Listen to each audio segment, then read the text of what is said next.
வணக்கம். திருநெல்வேலியில் இருக்கக்கூடிய அனைவருக்கும் என் முதற்கண் வணக்கம். நம்மளுக்கு இந்த காணொலியில திருநெல்வேலியை பத்தி தான் பார்க்க போறோம். திருநெல்வேலியை பொறுத்த வரைக்கும் உலகத்திலேயே மிக வீரம் மிகுந்த ஒரு மாவட்டம் அப்படின்னு சொல்லி எல்லாருக்குமே தெரியும். நான் திருநெல்வேலிக்காரன்டா அப்படின்னு சொல்லிட்டு நிறைய பேர் பெருமையா பேசிட்டு இருப்பீங்க.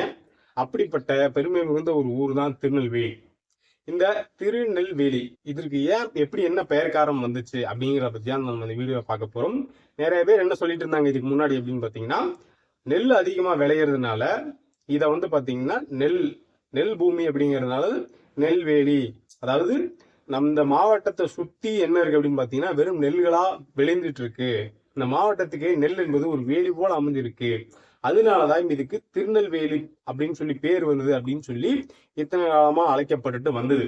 ஆனா இப்போ அது உண்மை கிடையாது. இதற்கு வேறொரு முக்கியமான ஒரு காரணம் இருக்கு அப்படிங்கிறத நாம படிச்சதுல தெரிய வந்திருக்கு அப்படின்னே சொல்லலாம். அங்க நெல்லையப்பர் கோவில் அப்படின்னு சொல்லக்கூடிய ஒரு கோவில் மிக ஃபேமஸா இருக்கு அப்படின்னே சொல்லலாம். ஒரு ஆறுச்சாமி படத்துல வரக்கூட ஒரு பாட்டுல வரும் இந்த மாதிரி நெல்லையப்பர் கோவில் அப்படின்னு சொன்னாலே அது ஒரு மிக ஃபேமஸான கோயில் திருநெல்வேலி மாவட்டத்துல. அந்த நெல்லையப்பர் கோவில் இருக்கக்கூடிய கல்வெட்டுகள்ல இந்த ஊருக்கு எப்படி திருநெல்வேலி அப்படின்னு சொல்லி பெயர் வந்தது அப்படின்னு சொல்லி எழுதி வச்சிருக்காங்க. அதை பத்தி தான் நம்ம பார்க்க போறோம். இதற்கு முன்னாடி இந்த மாவட்டத்துக்கு என்ன பெயர் இருந்துச்சு அப்படின்னு கேட்டீங்கன்னா வேணு வனம் அப்படின்னு சொல்லக்கூடிய அந்த பேர் தான் இருந்திருக்கு. அதாவது பண்டைய காலத்துல திருநெல்வேலி மாவட்டத்தோட பேர் என்ன அப்படின்னா வேணு வனம் அப்படின்னு சொல்லக்கூடிய அந்த பேர். வேணு அப்படின்னா மூங்கில் அப்படின்னு சொல்லி குறிக்குது. அப்ப இந்த மாவட்டம் முழுக்க, இந்த ஊர் முழுக்க வெறும் மூங்கில் காடுகளால் நிறைந்ததா இருந்திருக்கு. அதனால என்ன பண்ணியிருக்காங்க, இதை வேணு வனம் அப்படின்னு சொல்லி எல்லாருமே அழைச்சிட்டு இருந்திருக்காங்க.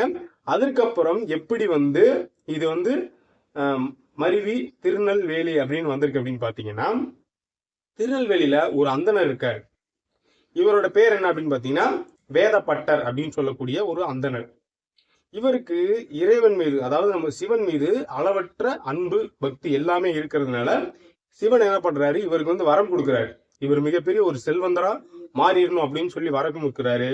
அப்படி வரம் கொடுத்த அந்த சமயத்துல கூட இவர் என்ன பண்றாரு, அந்த மொத்த செல்வத்தையும் நானே அனுபவிச்சுக்கணும் அப்படின்னு சொல்லி அந்த வேதப்பட்டர் நினைக்காம அங்க இருக்கக்கூடிய மக்களுக்கு இறைவன் திருப்பெயரை சொல்லி அன்னதானம் வழங்குறது, பல சேவைகள் வழங்குறது, இந்த மாதிரியே அவர் பண்ணிட்டு இருந்ததா சொல்லப்படுது.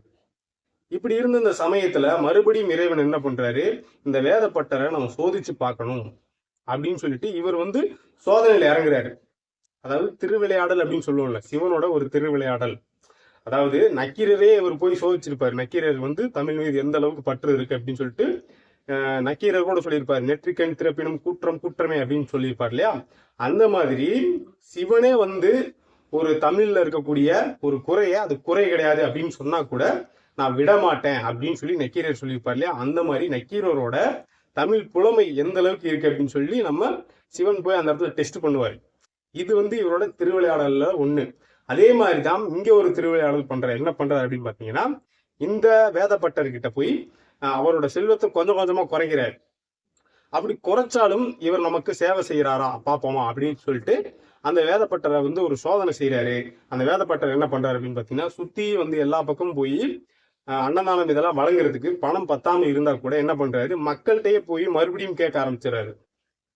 மக்கள்கிட்ட போய் அவங்கள்ட்டயே இந்த மாதிரி ஒரு திருப்பணி செய்யணும், இந்த மாதிரி அன்னதானம் போடணும், இதுக்கெல்லாம் பணம் பத்த மாட்டேங்குது, நீங்க எனக்கு கொடுங்க அப்படின்னு சொல்லி நிறைய விதமான சேவைகளை மறுபடியும் தொடர்ந்து பண்ணிக்கிட்டே இருக்காரு. இப்படி இருக்க அந்த சமயத்துல ஒரு டைம் என்ன பண்ணிட்டாரு, நெய் வேத்தியத்திற்கு தேவையான நெல் இருக்கு இல்லையா, இந்த நெல்லை இறைவனுக்காக இந்த நெய்வேத்தியம் பண்ணணும்.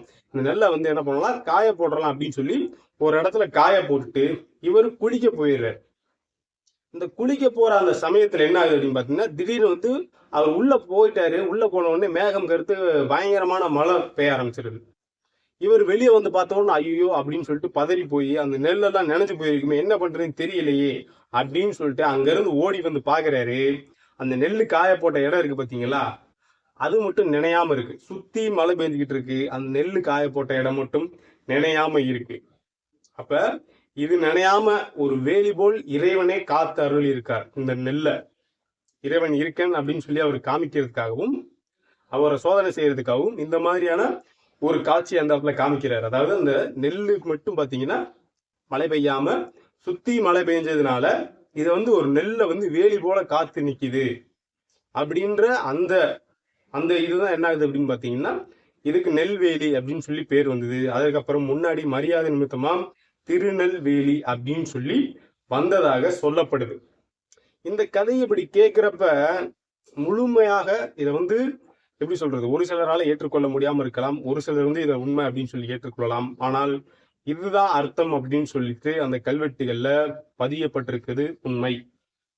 வேணுவனம் அப்படின்னு சொல்லக்கூடியது எப்படி திருநெல்வேலி அப்படின்னு சொல்லி மாறி வந்தது அப்படின்ற அந்த ஒரு விஷயத்தை தான் உங்கள்கிட்ட சொல்ல வந்தேன்.